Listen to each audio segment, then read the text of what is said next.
जून में GST collection की growth बेहद मजबूत रही है। जून में कुल जीएसटी कलेक्शन 1,44,000 करोड़ रुपए रहा। पिछले साल जून के मुकाबले जीएसटी कलेक्शन में 56% ज्यादा रहा। वित्त मंत्री निर्मला सीतारमण ने कहा कि अब जीएसटी से होने वाली आमदनी 1,40,000 करोड़ रुपए से ऊपर बनी रहेगी। मई में जीएसटी कलेक्शन 1,40,885 करोड़ रुपए रहा था।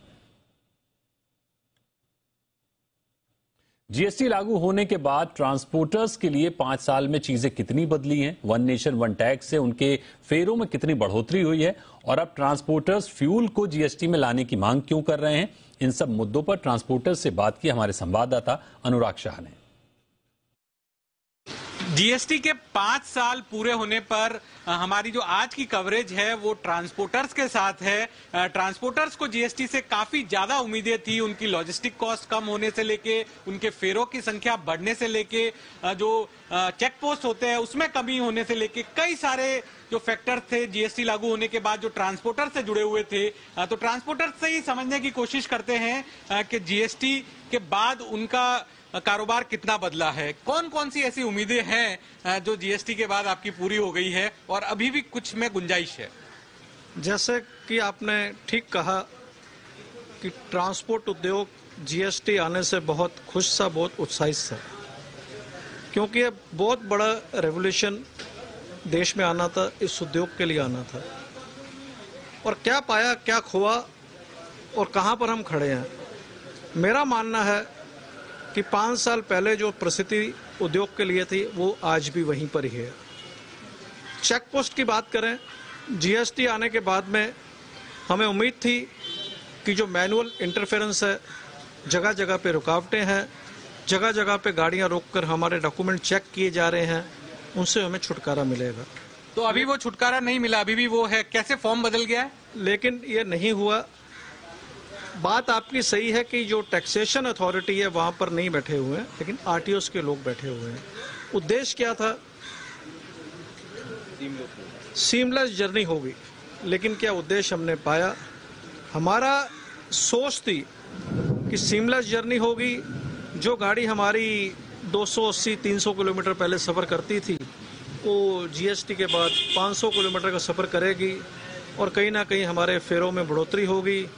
देश में लॉजिस्टिक कॉस्ट जो कि अंतर्राष्ट्रीय स्तर पर, उछले स्तर पर है, उसमें कमी आएगी।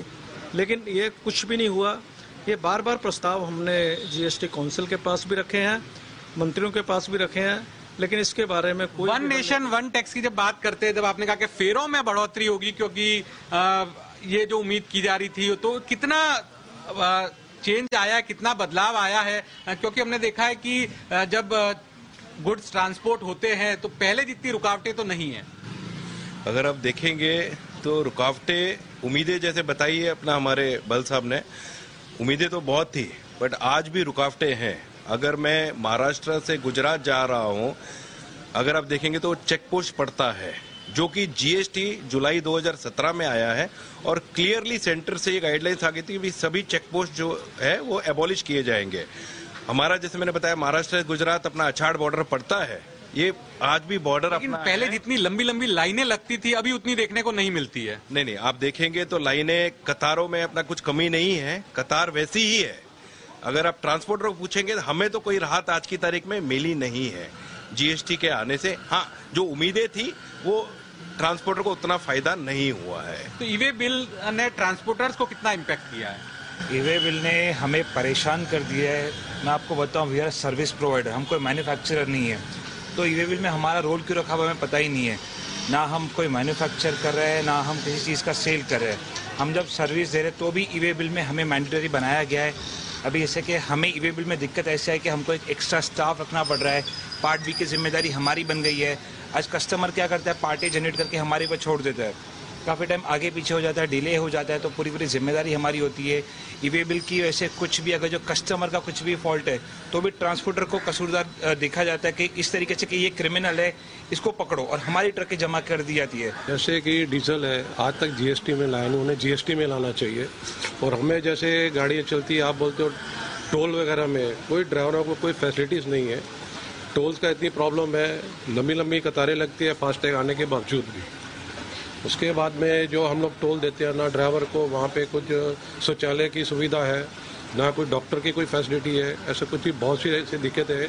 तो जीएसटी के 5 साल पूरे होने के बाद जो ट्रांसपोर्टर्स का मानना है कि अब फ्यूल को जीएसटी के दायरे में लाया जाए, जो चेक पोस्ट से जुड़ी हुई दिक्कतें हैं उनको भी दूर करना चाहिए, ई वे बिल से जुड़ी हुई भी कुछ समस्याएं जो है वो ट्रांसपोर्टर्स के द्वारा बताई गई है। कैमरा पर्सन प्रमोद गरुड़ के साथ अनुराग शाह, जी मीडिया, मुंबई।